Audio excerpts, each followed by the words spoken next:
এই যে রেডিয়াসটা, এই রেডিয়াসের প্রথমে কলাম কি সাইডে রেডিয়াস এবং আলনা, হ্যাঁ, এই দুইটা বোনস কিন্তু একটু কঠিন। ছোট ছোট বস্তু সাইড ডিটারমিনেশন একটু কঠিন। কোনটা ভিতরে থাকে, কোনটা বাইরে থাকে, কোনটা রাইট, কোনটা লেফট, এগুলো সহজ শব্দ। যেমন এইটা হলো কি লেফট সাইড, এটা হলো কি লেফট সাইড। এখন এটা লেফট সাইডের দুটো কাজ শুরু করতে পারো।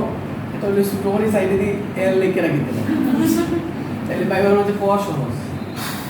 আবার আরেকটা ভাবে মনে রাখতে পারো যে দুইটাই লেফট সাইডে, বুঝলি? দেখা যায় না তাহলে যেটাই তোর বাইটা লেফট সাইডে, কিন্তু আর আছে কিনা জানি না। আর যদি দুটো একটা বার করবে এটা কিন্তু আবার বড় হবে।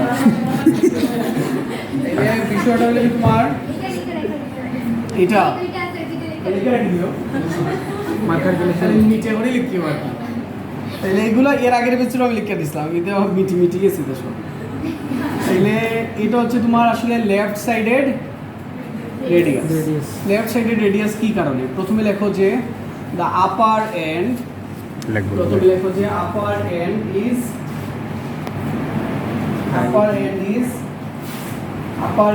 কিটা আপার এন্ড ইজ রাউন্ডেড। লেখো upper end is rounded, upper end is round.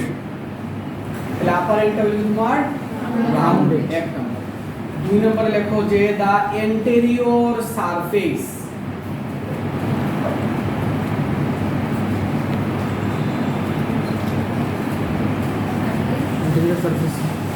লেখো যে the anterior surface of shaft. লেখো anterior surface of the shaft is concave. Anterior surface of the shaft is concave. দেখো যে lateral surface of the shaft is convex. এই যে lateral surface টা যখন হাত দিবা তখন দেখবা এটা convex। anterior surface টা যখন হাত দিবা তখন দেখবা যে এটা concave, বুঝছো?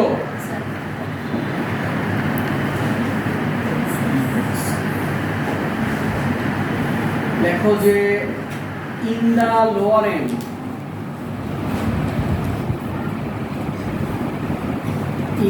lower end there is a styloid process. There is styloid, STYLOID, styloid process. So styloid process projects laterally and posteriorly.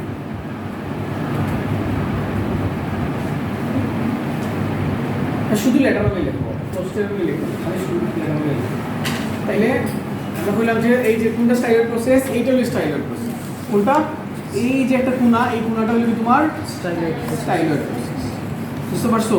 তাহলে এই যে দেখো এই আলনাটা, এই রেডিয়াসটা যদি আমি এইভাবে ধরি, তাহলে এই রেডিয়াসের তোমার হেড হলো কি তোমার rounded, anterior surface is concave, lateral surface is convex, আর হচ্ছে তোমার এখানে একটা কি আছে, স্টাইলয়েড প্রসেস আছে লোয়ার এন্ডে। এই স্টাইলয়েড প্রসেসটা কোন দিকে অবস্থিত? ল্যাটারালি, বুঝছো?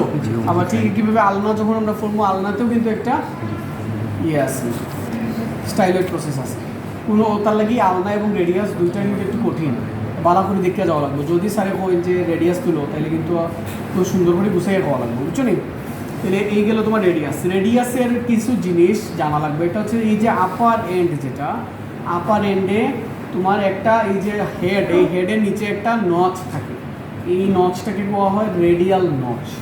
ঠিক আছে? লেখো রেডিয়াল নচ, জাস্ট জানিয়ে রাখো রেডিয়াল নচ, লিখিয়ে রাখো জাস্ট। এরপরে এইখানে একটা এই যে রেডিয়াসের ঠিক পেছনের দিকে একটা উঁচু জায়গা আছে, এই জায়গাটার নাম হচ্ছে রেডিয়াল টিউবারোসিটি। এটার নাম কি? Radial tuberosity. এখানে একটা মাসল লাগে, এখানে একটা মাসল লাগে। কি ধরনের মাসল? যেমন আমরা এই যে হাতটারে আমরা এইভাবে ঘুরাই না, এইটারে কয় সুপাইনেশন। যখন হাতটা এইভাবে ঘুরাই তখন এটারে কয় প্রোনেশন। তাহলে এই যে হাতটাকে যে আমরা এইভাবে মুভ করলাম, এই যে মাসেলটা এই মুভটা করার, এই মাসলটা এই জায়গাতে লাগানো থাকে। এই কারণে এটা ইম্পর্টেন্ট। এটার নাম কি? Radial tuberosity. এখন এই যে অ্যান্টেরিয়র এই যে শেফট আছে না, এই শেফটের একটা আছে অ্যান্টেরিয়র বর্ডার, একটা আছে ল্যাটারাল বর্ডার, আর একটা আছে ইন্টারওসিয়াস বর্ডার। এই যে মাঝখানে যে বর্ডার, এই বর্ডারের নাম লেখো তিনটা বর্ডার, সহজ হিসেবে লেখো তিনটা border, three border in the shift, তিনটা বর্ডার দেখছো? তিনটা বর্ডার। একটা বর্ডার হচ্ছে তোমার অ্যান্টেরিয়র বর্ডার, একটা হচ্ছে ল্যাটারাল বর্ডার, আর একটা হচ্ছে ইন্টারওসিয়াস বর্ডার। এই যে মাঝখানের যে মিডিয়াল বর্ডার, ইন্টারওসিয়াসের মাঝখানে ব্র্যাকেটে লেখো মিডিয়াল, ইন্টারওসিয়াস বর্ডার। ইন্টারওসিয়াস বানানো হলো তোমার INTER, ইন্টার, OSSEUS, ওসিয়াস, ইন্টারওসিয়াস বর্ডার। এটা ইন্টারওসিয়াস বর্ডারটা মানে কি জানো? ইন্টারওসিয়াস বর্ডার মানে হলো তোমার ইন্টারওসিয়াস বর্ডার মানে হলো দিয়া এই যে দেখো রেডিয়াস আর আলনাটা যখন একটু খেয়াল করো সবে, রেডিয়াস আর আলনাটা যখন জয়েন্ট হয়, যখন দুইটা যখন একসাথে যখন জয়েন্ট ফর্ম করে, তখন এইটা রেডিয়াসের মিডিয়াল বর্ডার আর আলনার ল্যাটারাল বর্ডার, এই দুইটা বর্ডারের মাঝখানে একটা এই যে দুইটা খালি জায়গাটা আছে না, এই খালি জায়গাতে একটা মাসল থাকে, মাসল এখান থেকে শুরু এখানে শেষ, এখানে শুরু এখানে শেষ, বুঝছো? এই যে একটা এইখানে এই যে এখানে একটা পর্দা তৈরি করে, পর্দা ঠিক মাঝামাঝি একটা পর্দা তৈরি। এই যে ইন্টার মানে কি তা মধ্যবর্তী, অসি শব্দের অর্থ কি তা হাড্ডি, এই দুইটা হাড্ডির মাঝে যে বর্ডার, এই বর্ডারটা কি তা হয় ইন্টারওসিয়াস। এই কারণে এই ইন্টারওসিয়াস বর্ডারটা আলনাতে বসে রেডিয়াস, বুঝতে পারছো নি? তাহলে জাস্ট নামটা মনে রাখো, এটা নাম কি ইন্টারওসিয়াস বর্ডার। এখান থেকে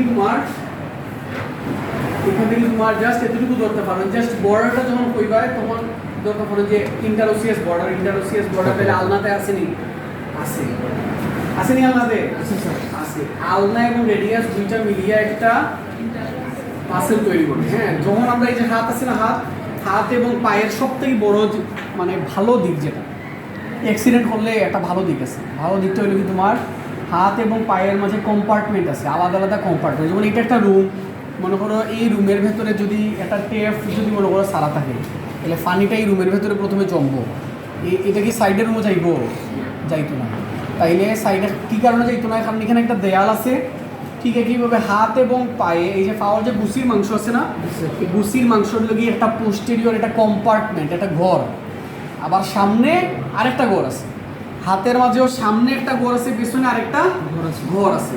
তো সামনের ঘরে যদি কোনো মনে করো যে তোমরা কেউ রাগ করছো, খুব বেশি রাগ হচ্ছে আম্মার উপরে অথবা আব্বার উপরে অথবা অন্য কেউ উপরে, রাগ উঠিয়ে কী হইলো রাগ করে হাতটা কাটি গেছে, এরকম কেউ আসেনি?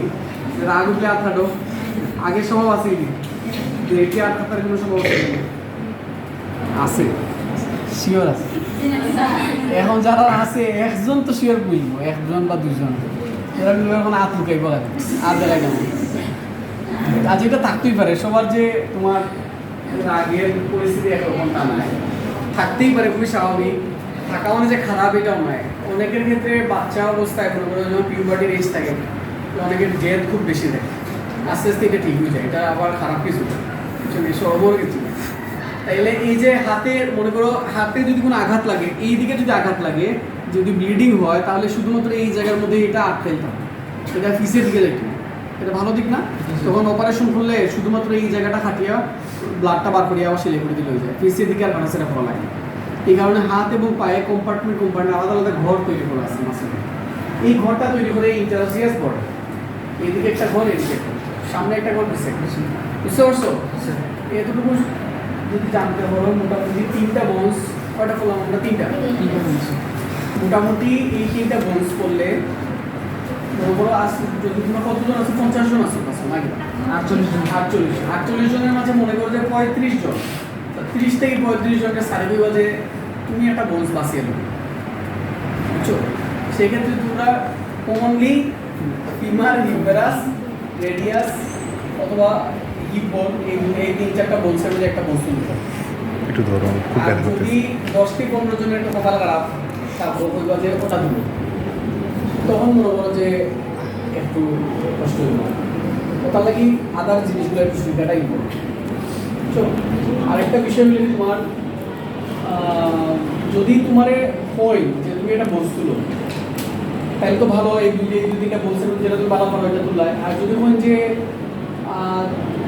সরি যদি সাড়ে পয়েন্ট যে ওটা দিল ওটার লাগি 2-3টা এক্সট্রা বোনস করবা। তার মধ্যে মোস্ট কমনলি সাড়ে ধরতে পারেন যেটা এটা হলো তোমার সেক্রাম।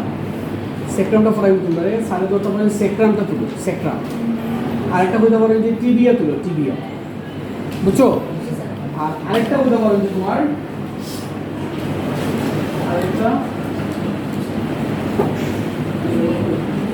Articulated band. আর্টিকুলেটেড হ্যান্ড আছে সব আছে এই যে এটা হয়ে যাবে তোমার ধরার লাগে এইটা ধরো। এই 2-3টা বোন সাধারণত বই ধরা লাগে। এগুলো ফরাই বলতে পারে। হ্যাঁ আচ্ছা, যেগুলো ফরাইলাম এগুলো ভালো করে করিও। আর বোস মেইন পদগুলোকে টাচ করে দেখা লাগবে। অনেকেই আছে কিন্তু এরপরে আমি 1000বার কইলাম কইলাম যে তোমরা টাচ করিয়া পড়ায়, তোমরা অনেকেই আসো যে টাচ করে পড়ায় না, মনে মনে কইবা যে এটা আমরা যারা এমনি এমনি ওই বলে যারা কইবা এরা খারাপ।